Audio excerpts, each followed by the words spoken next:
बाहाघर 2 दिन न पूर्ण मन पड़ जाइथिला पुराना प्रेमिकर कथा। घरे कई नथिबा समय अंधार राति निज प्रेमिक को डाकी ता सहित शारीरिक संपर्क रखुथिले एही नूतन विवाहिता महिला जनक। किंतु से कौन जानिथिले हठात एमती घर लोकों सामने धरा पड़ जाए बोली। आ धरा पड़ा पर प्रेमिकर हाथ को बांधी चेयर रे बसी घर लोक माने। आ नूतन विवाहिता प्रेमिका जनक कांदी कांदी धकेई धकेई कहउचंदी मु सैया को बाहा हेबी, मु तांकरी सहित रहिबी, मु तांकरी सहित घर संसार करिबी। एइठी बाहा हबा को मोर इच्छा नथिला, मते जबरदस्ती बाध्य रे बाहाघर कर देथिले। मु सेथि पई तांको छाड़ी की रही पार नथिली। आ जोथि पई मते आजी एई भली दंड भोगिया को पड़िला। किंतु मु तांको छाड़ी रही परिबिनी, मु सैया को बाहा हेबी। दया करी मते छाड़ी दियंतु तांको साथी रे, मु तांको संगरे बहुत खुशी रे रहिबी। आउ एइटा थिला धके धके कांदुथिबा प्रेमिका जनकर कथा। भल करी टिके देखि नियंतु एही दृश्यटी को।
देखिले तो प्रेमिक जनक को बांधी रखी से नूतन विवाहित महिला जनक पचारुचंती जे तुमे कांदुच कहीं, अपेक्षा कर तुम बापा आसुचंती।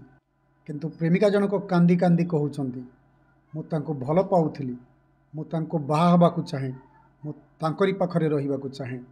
दर्शक बंधु आमे कहिबाकू चाहूछि जे जदि कोनोसी झियो काहाकू भल पाउथाय, अन्य कोनोसी जगार विवाह करियाकू चाहू न थाए, ताहले एही परि असुविधार सम्मुखीन होबाकू पड़िथाय। बापा माँ मानकू एही भली निंदित होबाकू पड़िथाय। लोकलज्जार मुंड टेकी चली पार नथिबा बापा माँ बिचरा एबे करिबे बा कोन। सेथिपाई झियो को बाहाघर करबा पूर्व तार मतामत थरे बुझी नियंतु। से काहाकू भल पाउछि किंबा से आपणक इच्छारे बाहा हबाकू चाहुछि, ताहले भविष्यत रे आपण मानकू आउ एपरि असुविधार सम्मुखीन होबाकू पड़िबो नाही।